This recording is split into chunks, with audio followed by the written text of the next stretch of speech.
त्राटक करने वाले नए साधकों के मन में ये जानने की जिज्ञासा जरूर उत्पन्न होती है कि क्या इससे भूत प्रेत संबंधित बाधाएं दूर की जा सकती हैं। तो इसका जवाब है हाँ, बिल्कुल की जा सकती हैं।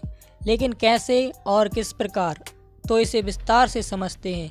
जो साधक किसी व्यक्ति के शरीर से ऐसी बाधाएं निकालना चाहता है, सबसे पहले तो उसका ब्रह्मरंध्र खुला होना चाहिए, और जो बाधा व्यक्ति के शरीर में बैठी हुई है उससे कई गुना ज़्यादा योग बल उस साधक के पास होना चाहिए, क्योंकि ये चीज़ योग बल के प्रहार से ही बाहर निकलती हैं। साधक उस प्रेत बाधा से ज़बरदस्ती ना करे, उसे पीड़ा ना पहुँचाए और ना ही किसी भी प्रकार का दंड दे।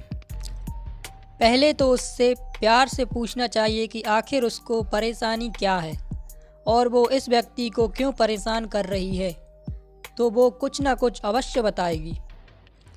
लेकिन अगर नहीं बताती है तो फिर साधक अपने योग बल के माध्यम से उसे बोलने पर बाध्य कर सकता है, क्योंकि ये चीज़ें बहुत ही दुष्ट प्रकार की होती हैं और आसानी से नहीं जाती हैं। असल में ये शक्तियाँ अपनी इच्छाओं की पूर्ति के लिए किसी मनुष्य के शरीर की तलाश करती हैं। इन शक्तियों की भी तरह तरह की वासनाएं होती हैं जो अधूरी रह जाती हैं। कुछ शक्तियाँ तो भूख प्यास लगने पर परेशान हो जाती हैं, फिर इन वासनाओं को पूरा करने के लिए वे किसी दूसरे व्यक्ति के शरीर में प्रवेश कर जाती हैं।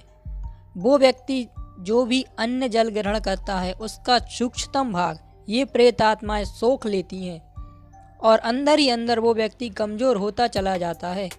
कुछ प्रेत बाधाएं तो इतनी दुष्ट होती हैं कि वे सीधा जाकर व्यक्ति के मूलाधार चक्र में छिप जाती हैं और इन्हें निकाल पाना बहुत ही मुश्किल हो जाता है। तो अगर इच्छा पूछने पर ये कोई छोटी मोटी इच्छा जाहिर करती हैं, जैसे कि खाना, मिठाई या कोई विशिष्ट पकवान, तो इन्हें पूरा कर दें और इन्हें बाहर निकाल दें। लेकिन सावधान, ऐसी प्रेत बाधाओं पर जल्दी विश्वास ना करें और पहले इनसे संकल्प करवा लें कि वो आज के बाद कभी भी वापस नहीं आएंगी। फिर उसे योग बल के प्रहार से धक्का मारकर बाहर निकाल दें।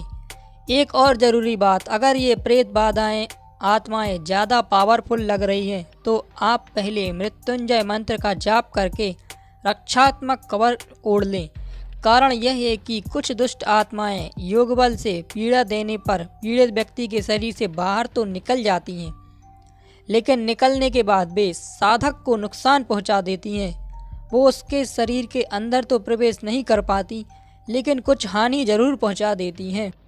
असल में होता ये है कि जैसे कि रणभूमि में विरोधी एक दूसरे को मारने के लिए टूट पड़ते हैं, वैसे ही शक्तिशाली शक्तियाँ साधक पर ही प्रहार कर देती हैं और इससे इन्हें निकालने वाला साधक परेशान भी हो जाता है।